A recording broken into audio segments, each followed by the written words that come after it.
আপনার মনের মধ্যে শয়তানের আচরণ করছে।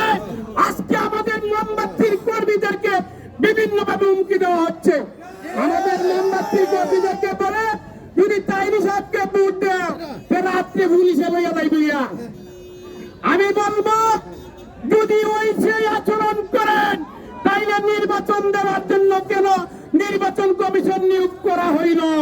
তাইলে তো বলতেন ভোটের দরকার নাই, পিছন রাস্তা দিয়ে ঢুকে যাইবেন, ভোটের মাঠে কেন আসছেন? আমি বলবো যদি ভোটের মাঠে আছেন ভোট যুদ্ধ করে উৎসব মুখর ভোটের পরিবেশ করেন, ভোটারে আপনাকে ভোট দিবে, আপনার বাধা নাই। আর সাধারণ জনগণ এদেশের ন্যায্য অধিকার পাওয়ার জনগণ মেহনতি মানুষ ওই আল্লাহ প্রেমিক মানুষ যদি মাজারকে সুরক্ষা করতে চায়, মন্দির যদি সুরক্ষা করতে চায়, এদেশের মানুষের ন্যায্য অধিকার যদি পাইতে চায়, স্বাধীন সার্বভৌমত্ব রাষ্ট্র যদি থাকতে চায়, আমি বলবো আগামী 12 তারিখ আল্লামা তাইরি সাহেবকে ভোট দিয়ে সংসদে মোমবাতি প্রতীকে ভোট দিয়ে জয়যুক্ত করে। অনেকে প্রশ্ন করে, অনেকের কাছে প্রশ্ন, ওনার বাড়ি ব্রাহ্মণবাড়িয়া, উনি কেন চুনারগড়ে, উনি কেন মাধবপুরে?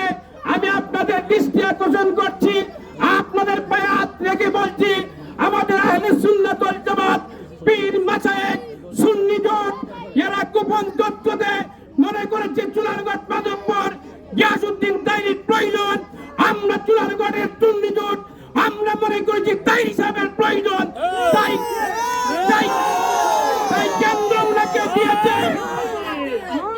কেন্দ্র উনাকে দিয়েছে, সুন্নি জোট উনাকে নিয়েছি। আমি আপনাদের কাছে উদাত্ত আহ্বান করব, আপনাদের বিচারের বার আপনাদের কাছে দিলাম। আগামী 12 তারিখ স্বাধীনতার 54 বছর অনেক সংসদ সদস্য, অনেক ক্ষমতাসীন সংসদ সদস্য হয়ে ক্ষমতায় গিয়েছেন।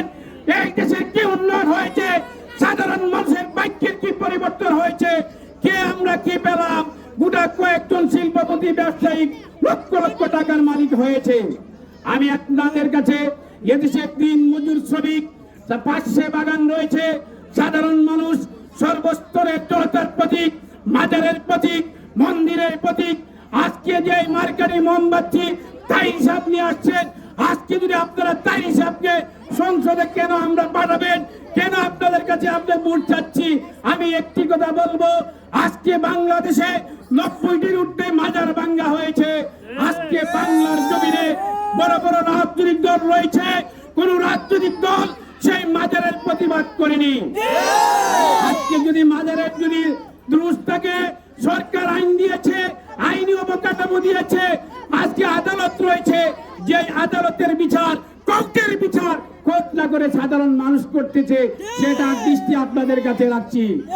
আজকে কবর থেকে লাশ পুড়িয়ে দেওয়া হচ্ছে, আজকে অন্যায়ভাবে সাধারণ মানুষের উপর আঘাত করা হচ্ছে।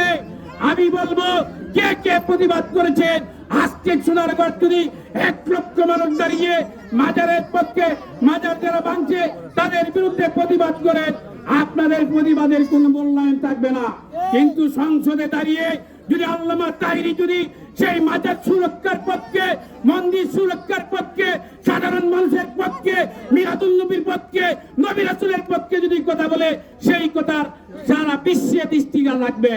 সেই দিকে আমি আপনাদের কাছে একটা কথাই বলবো, আগামী 12 তারিখ আপনারা আমাদের প্রত্যেক প্রার্থী আপনাকে দাওয়াত দিতে পারে, অধিকার আছে, আপনারা বিবেচনায় নেবেন।